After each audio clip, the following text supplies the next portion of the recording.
আজিকালি সঘনাই দেখা অসুবিধা এটাৰ ভিতৰত এই হাম্পটো বহুত এটা কমন প্ৰব্লেম হৈ পৰিছে। বহুতৰে এই হাম্পটো দেখা যায়। ইয়াৰ কাৰণে আমি কি কি এক্সাৰচাইজেৰে ঘৰতে এইটো বস্তু ভাল কৰিব পাৰিম সেইটো আজি আলোচনা কৰিম। প্ৰথম কথা জাষ্ট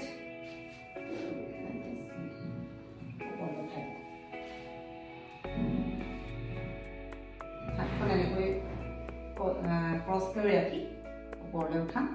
2 নম্বৰ ব্যায়াম থিয় হৈ দিয়া। হাতখন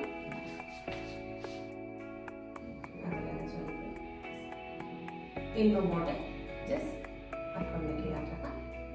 পিছলৈ গৈ যোৱা। কাৰ্ভডাল কাৰেক্ট কৰিবৰ কাৰণে কিছুমান মোবিলাইজেশ্যন দিয়া যায়। সেইখিনিৰ কাৰণে আপুনি ফিজিঅ'থেৰাপি চেণ্টাৰলৈ যাব লাগিব। বাকীখিনি আপুনি ঘৰতে আৰম্ভ কৰকচোন।